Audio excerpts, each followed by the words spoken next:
आदमी पार्टी के नेता दुर्गेश पाठक ने प्रेस कॉन्फ्रेंस करते हुए कहा है कि दिल्ली की कानून व्यवस्था ध्वस्त है और लगातार अपराध बढ़ रहे हैं। सिंगापुर जाके वो कहीं देश का पक्ष ना रख दें, वो फाइल रोक के बैठे हुए हैं।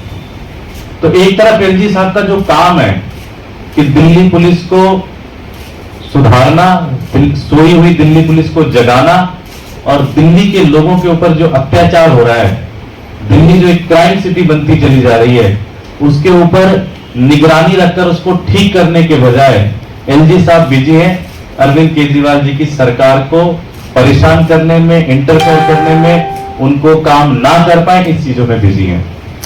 मैं एलजी साहब से पूछना चाहता हूं कि अब तक आपने जितने भी केसेस हुए दिल्ली के अंदर, उसके ऊपर एक भी कोई भी कंक्रीट स्टेप लेने की कोशिश की क्या आपने? क्या आपने दिल्ली पुलिस को जगाने की कोई कोशिश की क्या आपने? दिल्ली पुलिस के ऊपर भी बहुत सारे आरोप लगे हैं, क्या उसके ऊपर जांच की कभी कोई कोशिश की गई क्या? क्या आपने दिल्ली पुलिस और दिल्ली की नागरिकों के बीच का जो दूरी है वो लगातार जो बढ़ी के वेलकम एरिया में एक व्यक्ति ने अपने एक्स वाइफ के ऊपर कई बार ब्लड से और चाकू से उसके ऊपर अटैक किया और वो बहुत क्रिटिकल कंडीशन में है।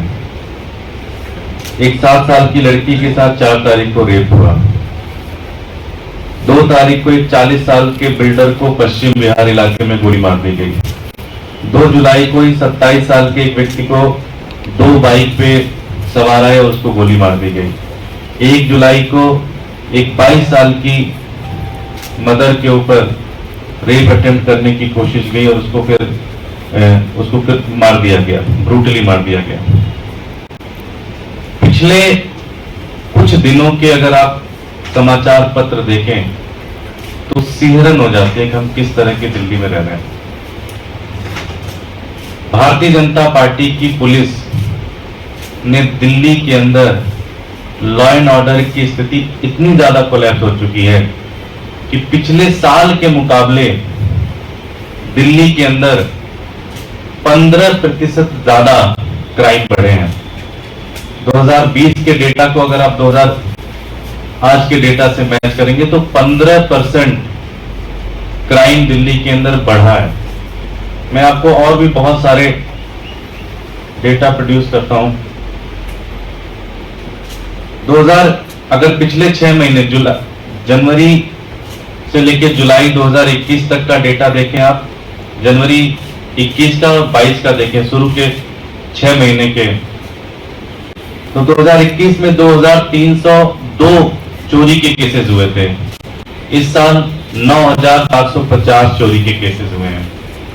अटेम्प्ट टू मर्डर पिछले साल 296 हुए थे, 296 हुए थे, इस बार 418 हुए हैं। स्नैचिंग जिसके लगभग हर व्यक्ति शिकार हो चुका है, 4125 पिछले साल हुआ था, इस बार 4660 केसेस हुए हैं। 214 हुए थे, इस बार 253 हुए हैं। रॉबरी पिछले साल 1014 केसेस आए थे, इस बार 1161 केसेस आए हैं। तो दिल्ली धीरे धीरे भारतीय जनता पार्टी के दिल्ली पुलिस के नेतृत्व में एक क्राइम सिटी बनती चली जा रही है। ये कहने में मुझे कोई गुरेज नहीं हो रहा। जितने भी अगर आप 19 मेट्रोपॉलिटन सिटीज हैं जो हिंदुस्तान की, उसके लगभग 40% जो रेप के केसेस होते हैं वो दिल्ली के अंदर होते हैं। 25% मर्डर के केसेस दिल्ली के अंदर होते हैं।